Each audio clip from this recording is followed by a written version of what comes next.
देखो डॉक्टर देवेंद्र प्रधान आज सकाळु सकाळु वियोगर खबर शुणी आम समस्ते मर्माहत एवं बासभवन आम अच्छु एवं 4:30 समय भुवनेश्वर एयरपोर्ट रो कार्गो रे आसी पहुंचे तो समस्त जनसाधारण नेतृवृंद कार्गो पाखे एयरपोर्ट कार्गो पाखे पहुंचे तापरे आमे तांको मोर शरीर को पार्टी कार्यालय को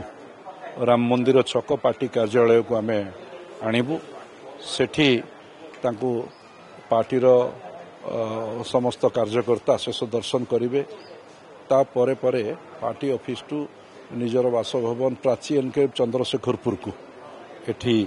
सर्वसाधारण दर्शन पाई पार्टी कार्यकर्ता समस्त एठी तांकर मर शरीर रहिबो आसंता काली प्रत्युषरु तांकर अंतिम यात्रा पुरी स्वर्गद्वार को जीव सेठी तांकर शेषकृत्य संपन्न होबो एई भली एक कार्यक्रम रही।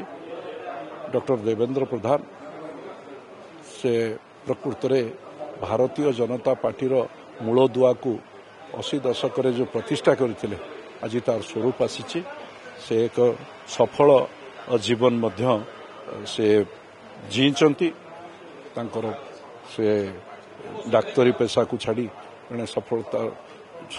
डाक्तर जनसेवा को सारी राष्ट्रीय स्वयंसेवक संघर प्रचारक मान द्वारा प्रभावित हो संघ द्वारा प्रभावित हो ए विचार निश्चित रूपे भारत वर्ष को समृद्ध करिवो ओडिशा रे आमे निश्चित रूपे ओडिशावासी आमे समृद्धि आनी पारिबु ए गभीर आत्मविश्वास सह से भारतीय जनता पार्टी को 3 थर राज्यर सभापति होइथिले एवं चतुर्थ थर मध्य पार्टीर साधारण संपादक भाव में कार्य करथिले ये भली एक परंपरा भारतीय जनता पार्टी पे से सृष्टि करथिले आ विशेष करी सफल राजनेता भाव में से पार्लियामेंट को निर्वाचित हो दुई थर सेठी से 3 थर निर्वाचित 2 थर निर्वाचित होती पार्लियामेंट को स्वर्गत भारत रत्न अटल बिहारी वाजपेयी को प्रधानमंत्री समय रे से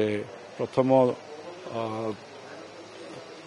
सरफेस ट्रांसपोर्ट और शिपिंग रो मंत्री थिले परे परे पुणी से एग्रीकल्चर एमओएस थिले तांको मंत्रित्व समय रे ओडिशा रे 1600 किलोमीटर राजपथ थिला ताकू 3200 किलोमीटर परिणत करथिले विशेष करी भुवनेश्वर पुरी एवं बड़दाण्डरू गुंडीचा मंदिर ताकू एनएच को दे ये प्रभु महाप्रभु जगन्नाथंकर जो सेवा करते ये मध्य आम समस्त स्मरणीय ही रहिबो। आज ओडिशार जो भित्तिभूमिर रास्ता भित्तिभूमिर आज परिप्रकाश देखुचे ये डॉक्टर देवेंद्र प्रधान जो विजन और एक्शन परिणति कहले अत्युक्ति हेबनी।